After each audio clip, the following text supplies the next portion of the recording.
Parker Meadows could be a sneaky ad. Let's discuss on Fantasy Baseball Today Express.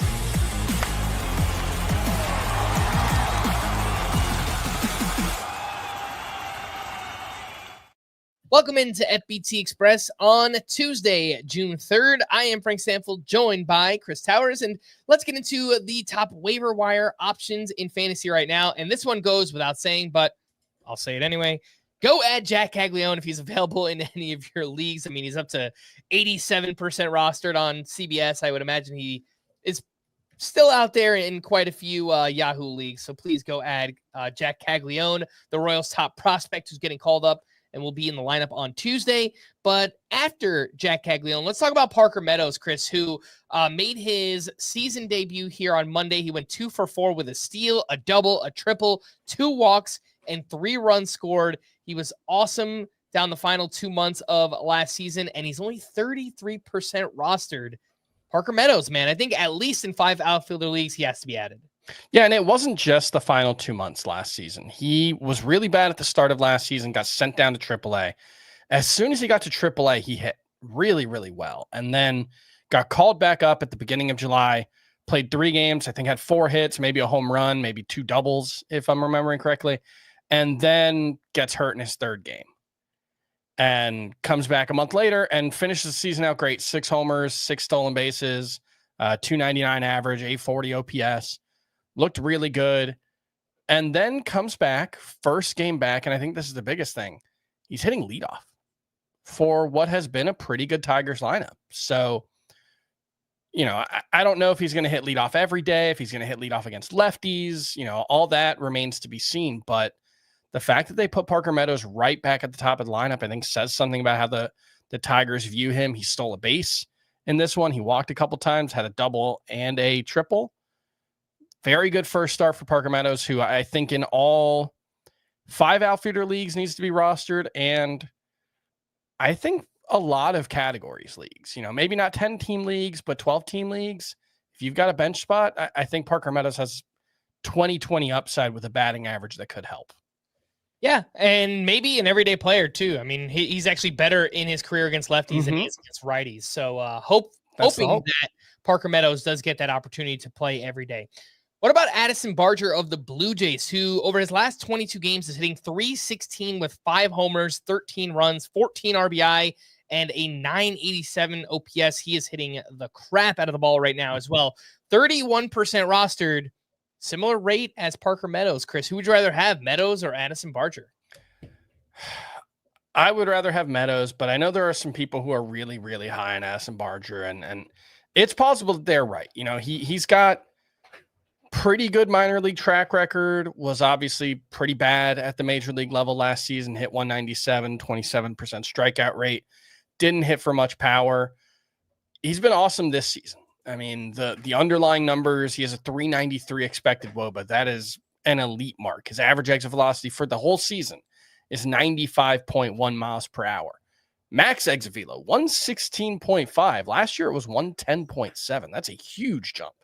So maybe there is a legitimate breakout happening here. But the thing I look at with Addison Barger is he's a little more than halfway to last season's sample. And obviously last season wasn't very good. So I just don't know how much more weight I should put on this season than last. Meadows obviously was good last season, has a good minor league track record, has more ways of contributing because he can steal some bases. Barger doesn't really run much. So I would give Meadows the edge, but I can see the case for Barger. All right, let's take a quick break and we'll be back right after this.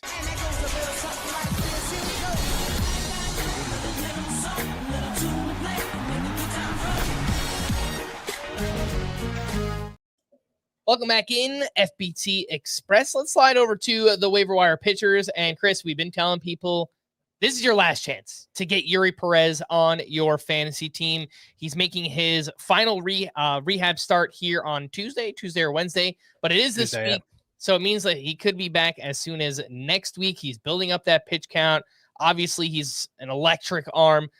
Wins are going to be hard to come by, Chris, but it wouldn't surprise me if, we get some pretty solid ratios and strikeouts here from Yuri Perez. Yeah, look, they're going to have to limit his innings. They're going to be a lot of 5-inning starts, especially early on.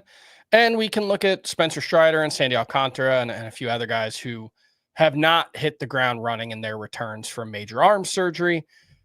That's well within the realm of possibility for Yuri Perez as well. But just a reminder that he was 20 when he made his major league debut. He had just turned 20 when he made his major league debut because his birthday is April 15th. So he had only been 20 years old for like a month or whatever when he got called up.